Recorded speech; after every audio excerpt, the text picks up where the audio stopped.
Assalamualaikum warahmatullahi wabarakatuh. Alhamdulillahi rabbil alamin. Lakal hamdu ala nikmatil iman wal islam. Walakal hamdu antaj'alana min ummati Muhammadin sallallahu alaihi wasallam. Asyhadu an la ilaha illallah wa asyhadu anna Muhammadan abduhu wa rasuluh. Allahumma salli ala Muhammadin wa ala alihi wa ashabihi ajma'in. Amma ba'd. Bapak-bapak, ibu-ibu dan saudara-saudara sekalian, rahimakumullah. Segala puji bagi Allah Subhanahu wa taala. Allah yang telah menjadikan kita sebagai umat Islam. Allah yang telah menjadikan kita sebagai orang mukmin. Dan Allah yang telah menjadikan kita menjadi umat Nabi Muhammad sallallahu alaihi wasallam. Salawat dan salam semoga terus tercurahkan kepada Nabi kita Muhammad sallallahu alaihi wasallam, keluarganya, para sahabatnya dan umatnya yang setia mengikuti sunnah-sunnahnya. Bapak-bapak, ibu-ibu dan saudara-saudara sekalian, rahimakumullah. Kajian di pagi ini akan saya sampaikan 8 nasihat penting untuk peningkatan ikhlas dan tawakal kita kepada Allah Subhanahu wa taala. 2 hal ini, yakni keikhlasan dan ketawakalan kepada Allah Subhanahu wa taala, merupakan hal yang amat sangat penting, karena ini yang akan menentukan kenikmatan hidup kita baik di dunia maupun di akhirat nanti.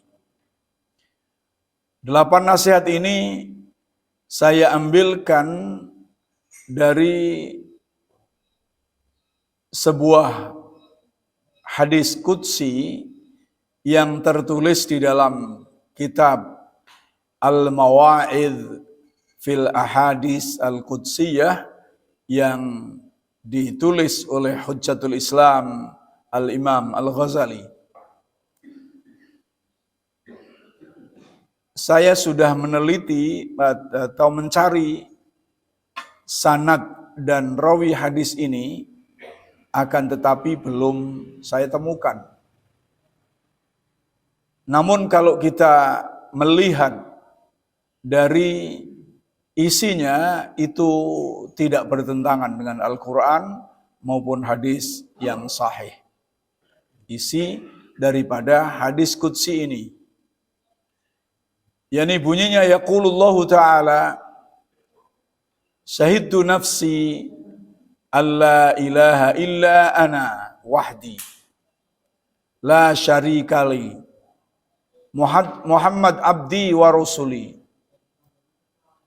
man lam yarda biqada'i wa lam yasbir ala bala'i wa lam yashkur ala na'ma'i wa lam yaqna bi'ata'i falya'bud rabban siwaya wa man asbaha hazinan ala dunya faka'annama asbaha sahitan alayya wa man istaka ala musibatin faqad syakani wa man takhala ala ghaniyin fatawadha'a lahu min ajli hinaihi dhahaba sulusa dinihi wa man latama wajhahu ala mayyitin faka'annama akhadha ramhan yuqatiluni bihi wa man kasara 'udan ala qabrin faka'annama hadama baba ka'bati biyatihi wa man lam yubali min ayyi babin ya'kul ma yubali min ayyi babin yudkhiluhu Allahu ta'ala jahannam wa man lam yakun fi ziyadah fi dinihi fahuwa fin nuqsan wa man kana fin nuqsan fal mautu khairun lahu wa man amila bima alima awrasahu Allahu ta'ala ilmun ma lam ya'lam wa man atala amalahu lam yukhlis amaluhu. Ya, kita pelajari satu persatu. Allah Subhanahu wa taala berfirman dalam hadis qudsi di dalam buku Hujjatul Islam Imam Al-Ghazali ini. Syahidtu nafsi. Jadi Allah berfirman, saya bersaksi untuk diriku. Alla ilaha illa ana wahdi la syarika lahu. Bahwasanya tidak ada Tuhan selain aku sendiri. Esa. Tidak ada sekutu bagiku. Muhammad adalah hambaku dan utusanku. Nah, ini tentunya tidak bertentangan dengan Al-Quran. Karena dalam Al-Quran juga ada ayat Al-Quran yang menyatakan bahwa Allah itu satu-satunya. Banyak sekali Allah menerangkan tentang bahwa Allah Tuhan yang tidak ada Tuhan selain Dia. Fa'budni, maka sembahlah aku. Begitu pula tentang Nabi Muhammad SAW. Bahkan antara Allah dan Nabi Muhammad selalu banyak dijajarkan. Ya.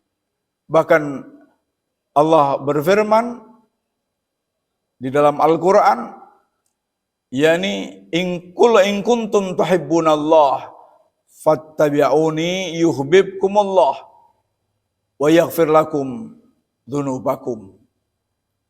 Katakanlah wahai Muhammad kepada umat manusia, jika kamu mencintai Allah, fattabi'uni, maka ikutilah aku. Ya. Ikutilah Nabi Muhammad sallallahu alaihi wasallam. Yuhibbukumullah wa yaghfir lakum dzunubakum. Maka Allah akan mencintai kamu dan Allah akan mengampuni dosa-dosa kamu. Caranya adalah mencintai Rasulullah, mengikuti Rasulullah di dalam segala hal.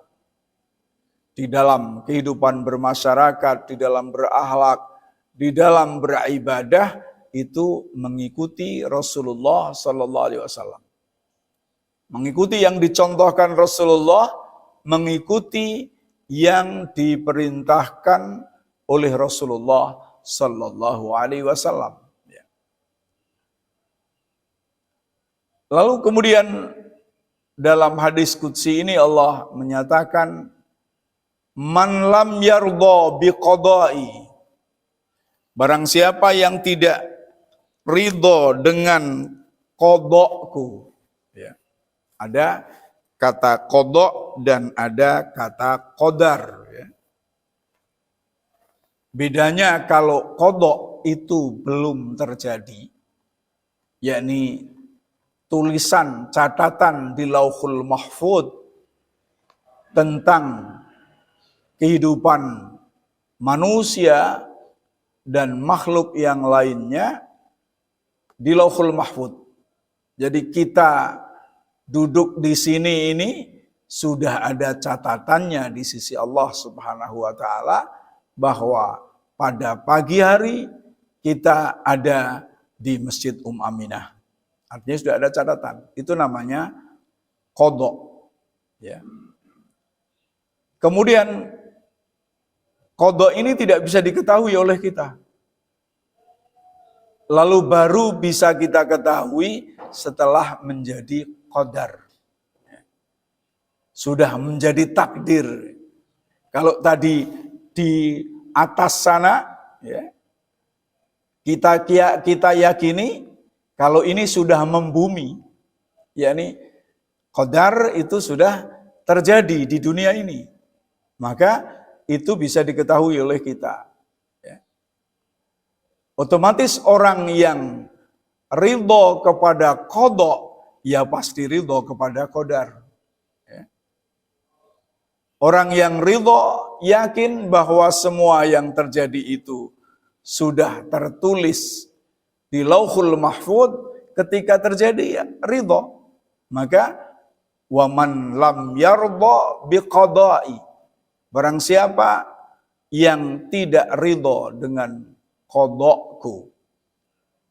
Dalam ayat lain dikatakan ma asaba min musibatin fil ardi wala fi anfusikum illa fi kitabim min qabli an nabra'aha inna dzalika 'ala Allah yasir.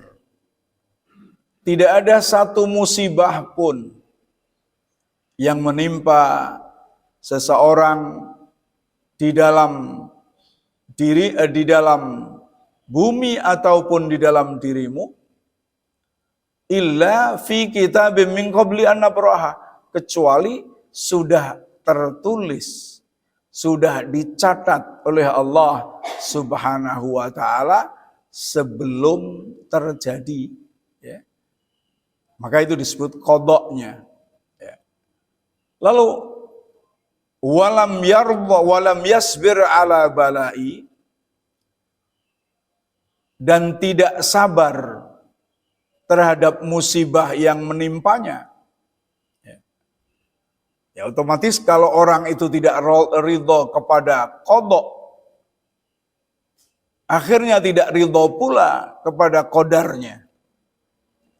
Karena tidak ridho kepada qadar Allah Subhanahu wa taala, maka tidak akan bersabar di dalam mengatasi bala, di dalam mengatasi bencana. Akhirnya mencari solusi yang tidak diridhai oleh Allah Subhanahu wa taala. Walam yashkur ala na'mai, dan tidak mensyukuri atas nikmat-nikmatku, ya, tidak bersyukur atas nikmat. Walam yaqna bi'atai, dan tidak pula puas dengan pemberianku, fal ya'bud rabban siwaya. Kata Allah, silahkan menyembah Tuhan selain aku. Ya. Ini ancaman Allah Subhanahu wa taala. Orang yang tidak ridho dengan qada dan qadar Allah, orang yang tidak sabar di dalam menghadapi bala, bencana, ujian, lalu dia mencari jalan keluar yang di luar syariat Allah Subhanahu wa taala, dan orang yang tidak bersyukur atas nikmat Allah, ya. Kalau kita mempercayai qada dan qadar, susah pun itu adalah nikmat dari Allah Subhanahu wa taala. Bencana pun itu adalah nikmat dari Allah Subhanahu wa taala. Dia akan mencari hikmah daripada bencana itu. Ketika orang tertimpa bencana, lalu dia itu berpikir yang positif terhadap Allah Subhanahu wa taala, maka dia akan mendapatkan ilmu yang diberikan Allah Subhanahu wa taala. Ya. Akhirnya ilmunya bisa diajarkan kepada orang lain karena awalnya dari bencana yang terjadi. Ya.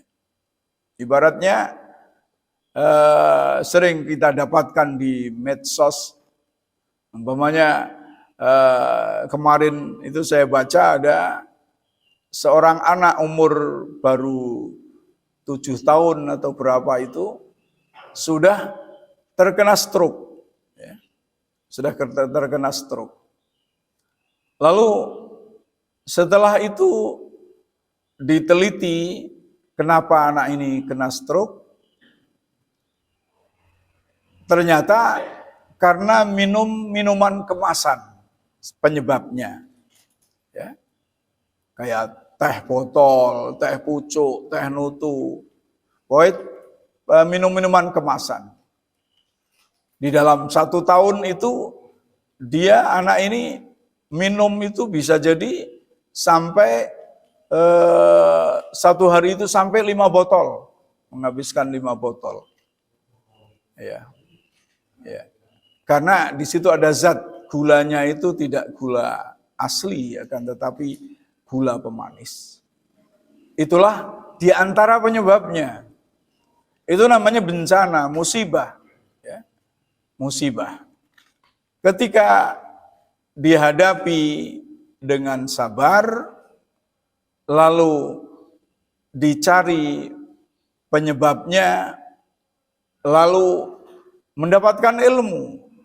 Ilmu ini di-share, apalagi zaman sekarang dengan HP, sudah memberi pelajaran kepada sekian orang tua yang punyai anak-anak kecil. Sehingga ilmu ini bermanfaat. Ilmu ini bermanfaat yang berawal dari sebuah bencana. Ya, sebuah musibah. Maka ketika tertimpa musibah, jangan dipikir musibahnya. Musibahnya itu sudah terjadi, nggak bisa berubah. Yang dipikir adalah solusinya. Apa yang di belakang musibah itu. Yang dipikirkan itu.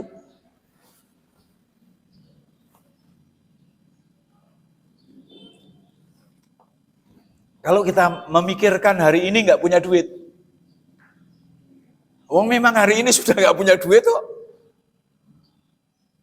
Tapi mikirnya bukan hari ini tidak punya duit, bagaimana supaya hari ini punya duit. Itu namanya solusi. Apakah kerja bagi yang masih bisa kerja, ataukah mendatangi teman-teman dengan jujur, dengan benar, minta sedikit uluran tangan, karena sudah tidak bisa bekerja misalnya. Dan yang utama lagi adalah berdoa kepada Allah Subhanahu wa Ta'ala. Itu kata Allah, orang yang seperti ini tidak pernah puas pula dengan pemberian Allah. Yang namanya rizki, kalau tidak diterima dengan qanaah, itu tidak akan pernah berhenti. Maka Rasulullah SAW mengatakan, "Lau anna libni Adam," seandainya anak Adam itu sudah memiliki 1 lembah emas, niscaya dia akan menginginkan lembah yang kedua. Dan apabila telah mendapatkan lembah emas yang kedua, maka dia akan menginginkan lembah emas yang ketiga. Dan tidak ada yang akan bisa menutup mulut mereka kecuali at-turab, kecuali debu, yakni kematian. Kalau nggak ada qanaah. Maka bisa kita bayangkan orang-orang yang tidak pernah qanaah, para Taipan misalnya, sudah menguasai tanah Indonesia sekian puluh %. 70% tanah Indonesia sudah dikuasai mereka. Tapi masih saja mau menggusur lagi. Yang terjadi di Rempang sekarang misalnya, yang panjenengan ikuti melalui sosmed, itu kenapa? Karena tidak ada qanaah. Ya. Tidak ada qanaah bagi para pengusaha yang membawa Cina ke sini itu. Kalau qanaah, ya, tentunya tempat tanah yang sudah dihuni 200-an tahun yang lalu oleh penduduk Indonesia tidak akan digusur. Meskipun dengan dalih investor dan lain-lainnya. Maka al-qanaah itu amat sangat penting, dan itu tidak dimiliki kecuali oleh orang-orang mukmin khususnya. Kalau orang mukminnya saja sudah tidak qanaah, apalagi yang lain, ya. Kata Rasulullah, innal ghina al-qanaah. Sesungguhnya kaya itu adalah karena qanaah, menerima, puas terhadap pemberian Allah Subhanahu wa taala. Lah nek ngono ya ora maju. 3,5 rupiah wis puas, ya. Puas dalam arti puas dengan ini, memang dapatnya yang halal itu 5 rupiah, ya itulah rezeki kita. Besok cari lagi dengan sungguh-sungguh sesuai dengan syariah Allah, karena tujuannya adalah untuk bekal mati, bukan untuk bekal hidup, ya. Kata Allah, "Falya'bud rabban siwaya." Hendaklah dia beribadah kepada Tuhan selain aku. Tentunya tidak ada Tuhan selain Allah Subhanahu wa taala. Kalau kita menganggap, artinya kalau di sini dikatakan falya'bud rabban siwaya, berarti seakan-akan Allah mengusir kita, ya.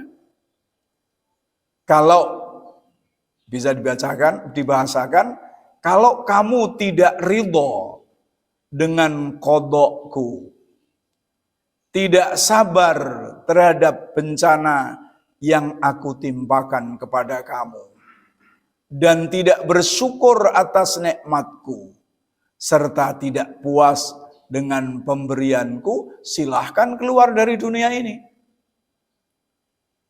untuk mencari Tuhan selain aku. Tentunya nggak ada Tuhan selain Allah Subhanahu wa taala, ya.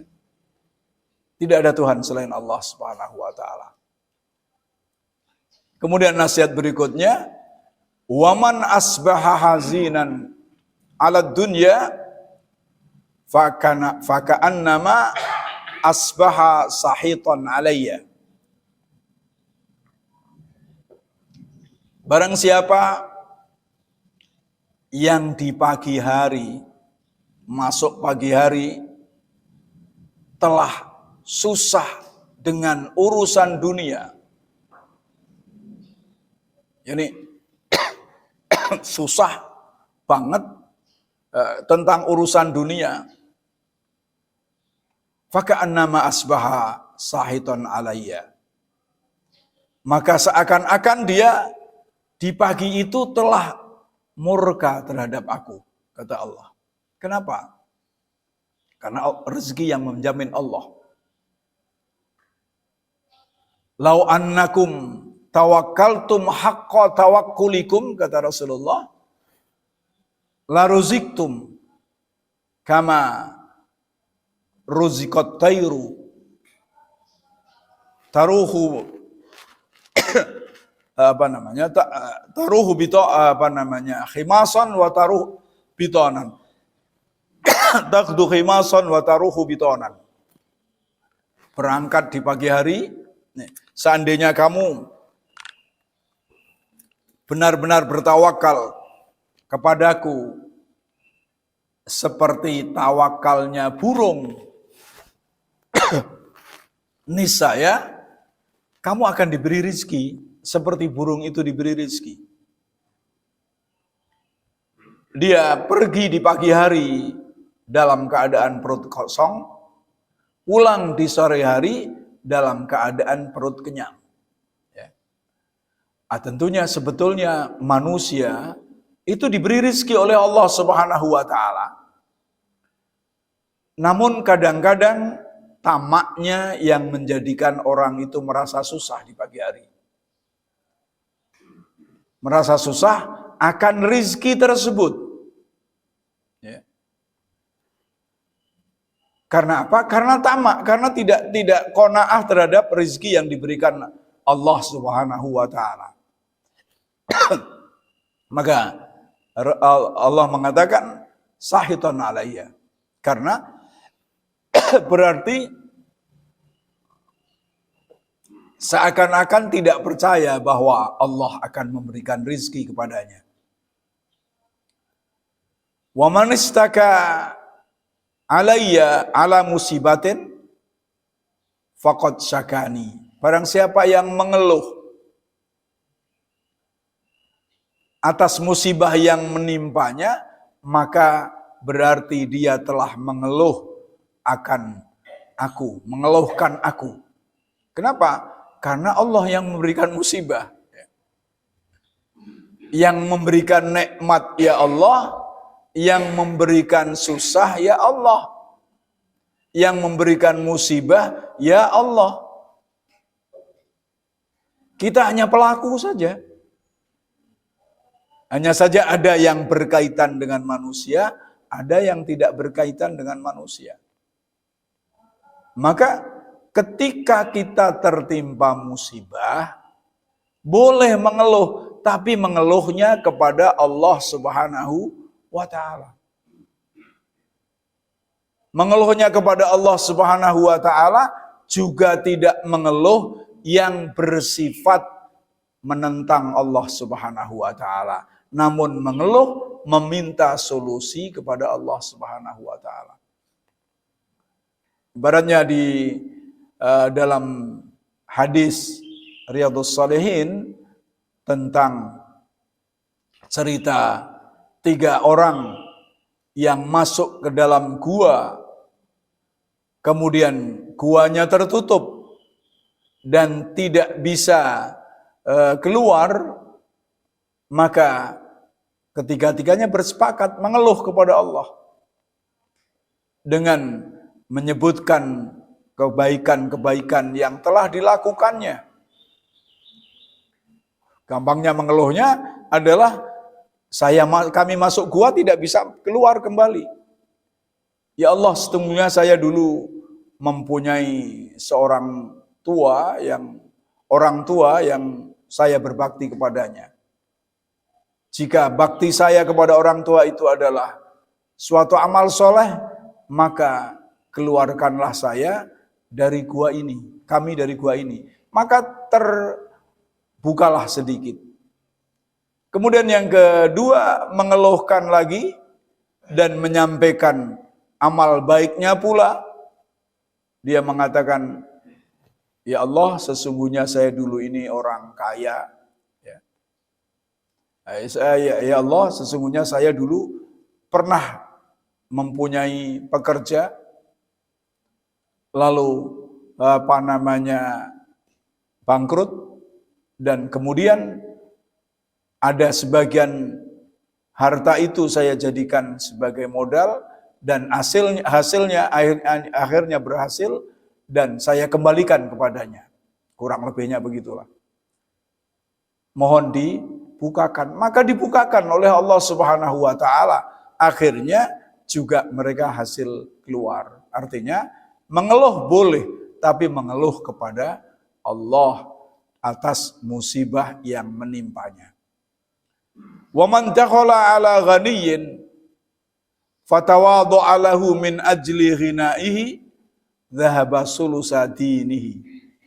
Yani barang siapa yang masuk menemui orang kaya, lalu dia merendahkan diri padanya karena kekayaannya itu, maka seakan-akan telah hilang 2/3 agamanya.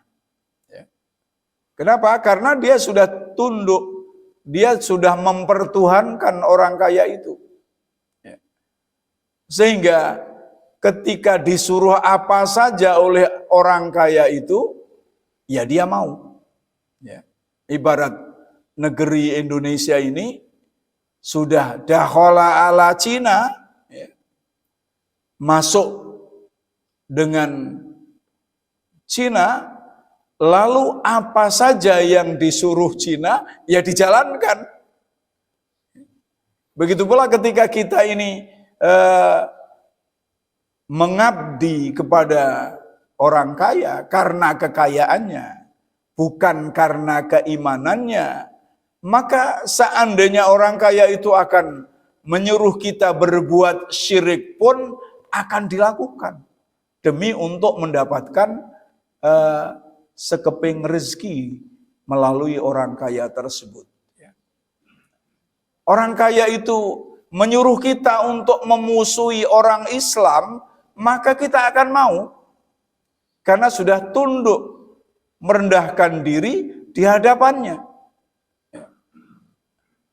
Maka dari itu dikatakan man dakhala ala ghaniyyin fatawadda'a lahu min ajli ghina'ihi dhahaba sulusa dinihi.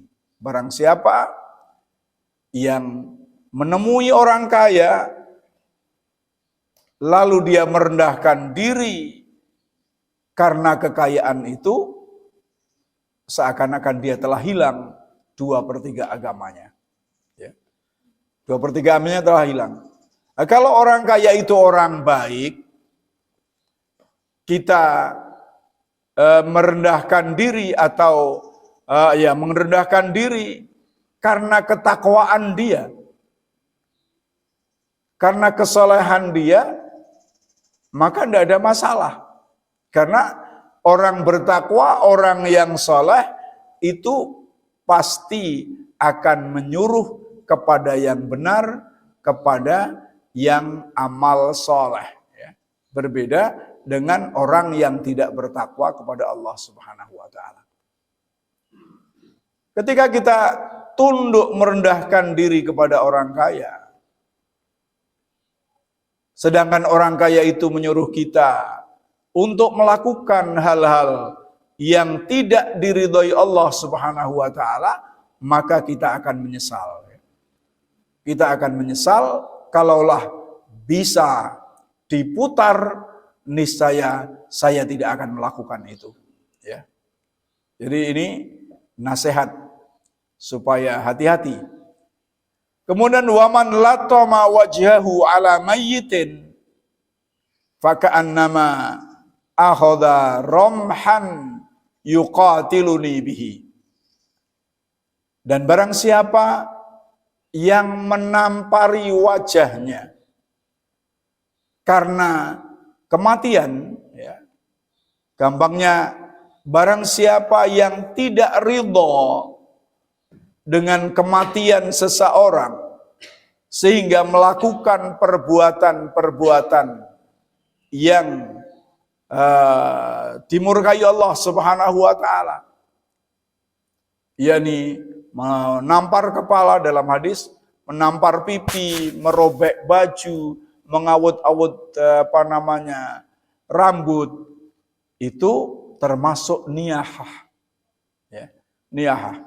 Maka di sini dikatakan seakan-akan dia telah mengambil tombak untuk berperang kepadaku, berperang dengan Allah Subhanahu wa taala. Mengapa dikatakan berperang dengan Allah Subhanahu wa taala? Karena orang itu tidak ridho dengan qadar Allah Subhanahu wa taala. Kematian yang menciptakan adalah Allah. Dan sudah diberitahukan dalam Al-Quran dan hadis, setiap orang itu pasti akan mati. Kullu nafsin dha'iqatul maut. Wa innama tuwaffawna ujurakum yaumal qiyamah. Wa man zuhziya 'anil nar wa udkhilal jannah faqad faz. Wa mal hayatud dunya illa mata'ul ghurur. Setiap yang bernyawa itu pasti akan merasakan kematian. Dan sesungguhnya amalmu akan disempurnakan balasannya pada hari kiamat nanti. Barang siapa yang dijauhkan neraka dan dimasukkan ke dalam surga, maka dia telah beruntung. Tidaklah kehidupan dunia ini melainkan hanya kesenangan yang sedikit. Ya. Nah, ketika orang itu ada kematian saudaranya atau orang yang dicintainya, lalu dia menampari wajahnya, berarti dia tidak ridho dengan qada Allah, tidak ridho dengan takdir Allah Subhanahu wa taala. Ya silahkan mengambil Tuhan selain Allah Subhanahu wa taala. Dan dalam hadis Rasulullah mengatakan, an-naihatu idza lam tatub, seorang wanita yang niyahah tadi, tidak ridho dengan kematian, memukuli pipi, mengurak-arik rambut, pokoknya ngamuk lah gampangnya, tidak ridho dengan kematian, maka apabila dia tidak bertobat, akan dipakaiani pada hari kiamat nanti dengan pakaian dari ter yang meleleh. Jadi amat sangat berat. Di dalam hadis itu dikatakan wanita. Kenapa? Karena yang pada umumnya meratap itu adalah wanita. Maka lebih dahsyat lagi kalau yang meratap itu orang laki-laki, ya lebih berat lagi azabnya dari Allah Subhanahu wa taala. Wa man kasara udan ala qabrin fa ka'annama hadama babal ka'bati biyadihi. Barang siapa yang menebang satu pohon di kuburan yang tidak ada gunanya, artinya ditebangi bukan untuk membersihkan, itu dikatakan seperti menghancurkan Ka'bahku dengan tangannya. Namun ini tidak didukung oleh dalil yang lain. Wa malam yubali min ayyi babin ya'kulu ma yubali min ayyi babin yudkhiluhu Allahu jahannam. Dan barang siapa yang tidak memperhatikan dari mana dia makan, artinya barang siapa yang tidak memperhatikan rezeki yang dimakannya, apakah halal ataukah haram, pokoknya semuanya dimakan, maka berarti dia tidak memperhatikan pula dari mana Allah akan memasukkannya ke dalam neraka jahanam. Dalam hadis Rasulullah sallallahu alaihi wasallam dinyatakan, sayati zaman, akan datang suatu masa, suatu waktu zaman di mana la yubalil mar'i min aina akhadha aminal halal aminal haram. Akan datang suatu masa di mana manusia tidak memperhatikan rizki yang diambilnya. Apakah dari yang halal ataukah dari yang haram? Maka sudah jelas disampaikan oleh Rasulullah SAW tentang hal ini. Juga dalam ayat Al-Quran, Kulu min tayyibati ma razaqnakum. Yani dalam Al-Quran dikatakan bahwa makanlah yang baik-baik yang telah kami rezekikan kepada kamu sekalian. Juga makanlah rizki yang halal yang baik. Jadi orang yang tidak memperhatikan makanannya apakah halal ataukah haram, berarti dia juga tidak peduli mau dimasukkan ke neraka oleh Allah Subhanahu wa taala dari jalan manapun. Artinya wis ora wedi karo neraka. Karena itu ya supaya kita memperhatikan, apalagi setelah kita tua itu sudah lebih mendekati kematian, maka perhatikan halal apa haram. Wa man lam yakum fi ziyadati fi dinihi fa huwa fi nuqsan. Wa man kana fi nuqsan fal mautu khairun lahu. Barang siapa yang tidak menambah pengetahuan agamanya, jadi tidak mau menambah pengetahuan agamanya, berarti dia dalam kekurangan agamanya. Wa man kana fin nuqsan, dan orang yang terus-menerus kurang agamanya, fal mautu khairun lahu, maka mati lebih baik baginya. Jadi orang dikala hidup semakin tua harusnya semakin memperhatikan agama Allah Subhanahu wa taala. Semakin membekali dirinya dengan agama Allah Subhanahu wa taala. Jangan hanya ilmu dunia saja yang dicari. Ketika ilmu dunia ini dicari, kemudian tidak dibarengi dengan ilmu agama, maka dunia ini akan menjadi bencana baginya. Orang bisa berbuat diktator karena ada harta. Orang bisa berjudi karena ada harta. Orang bisa melakukan kemaksiatan apapun karena ada harta. Ya.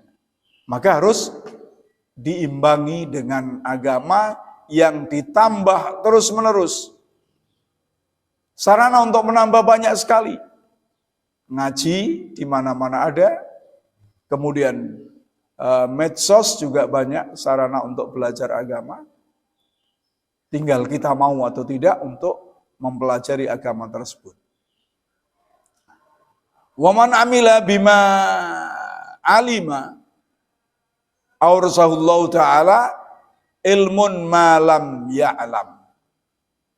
Barang siapa yang mengamalkan ilmu yang telah dipelajarinya, misalnya kesabaran diamalkan, tawakal kepada Allah diamalkan, sifat qanaah diamalkan, maka Allah akan menambah ilmu yang dia belum ketahui.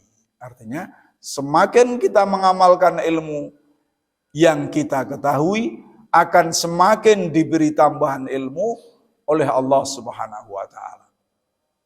Baik itu bersifat pikiran maupun kemauan untuk ngaji. Ya. Bisa jadi ilmu itu ditambah oleh Allah melalui pengajian. Ya. Karena kita sudah mengamalkan, maka kita ingin ngaji. Bertambah ilmunya. Waman atala amaluhu, waman atala amaluhu, lam yukhlis amaluhu. Barang siapa yang panjang angan-angannya, artinya angan-angan dunia untuk keduniaan, ya. Hidup ini yang dikejar hanya dunia, itu namanya panjang angan-angan. Ya. Tidak pikir umur. Ya. Misalnya sudah umur 60, masih pikiran dunia terus, itu namanya adalah panjang amal, angan-angan. Kepingin jadi wong sugih, kepingin jadi pejabat, kepingin duwe bojo papat misalnya. Ini namanya panjang angan-angan. Nah, ketika orang itu panjang angan-angannya, dalam urusan dunia, maka lam yukhlis amaluhu. Akhirnya amalnya tidak murni. Akhirnya amalnya itu tidak ikhlas karena Allah Subhanahu wa ta'ala. Saya contohkan konkretnya, orang panjang angan-angan ingin jadi presiden atau ingin jadi presiden lagi, maka otomatis semua yang dilakukan adalah untuk menjadikan presiden, bukan untuk Allah Subhanahu wa ta'ala, bukan untuk rakyatnya, tapi untuk mendongkrak suaranya. Tidak ikhlas karena Allah. Bapak-bapak, ibu-ibu dan saudara-saudara sekalian, rahimakumullah. Itulah nasihat-nasihat di dalam kitab Al-Mawa'idh fil Ahadits Al-Qudsiyah. Mudah-mudahan nasihat ini dapat menggugah kita untuk semakin meningkatkan keikhlasan kita dan semakin meningkatkan ketawakalan kita kepada Allah Subhanahu wa ta'ala, sehingga kita menjadi manusia yang bahagia di dunianya maupun di akhiratnya. Ada pertanyaan? Syuruk jam berapa? Oh iya. Tidak ada, berarti sudah syuruk 30, sudah masuk. Kita tutup dengan doa. Allahumma salli ala Muhammad wa sallim wa radiyallahu an kulli sahabati Rasulillah ajma'in. Walhamdulillahi rabbil alamin. Allahumma arinal haqqa haqqa warzuqna ittiba'ah wa arinal batila batila warzuqna ijtinabah. Allahumma arzuqna kamalal ikhlas fil a'mal wal aqwal wa husnal khatimati 'inda qida'il ajal. Allahumma arzuqnal hidayah wal himayah wal qanaah waz zuhd wat taufiq lima tuhibbu wa tardah. Rabbana atina fid dunya hasanah wa fil akhirati hasanah wa qina adzaban nar. Subhana rabbika rabbil izzati amma yasifun. Wassalamun alal mursalin walhamdulillahi rabbil alamin. Wassalamualaikum warahmatullahi wabarakatuh.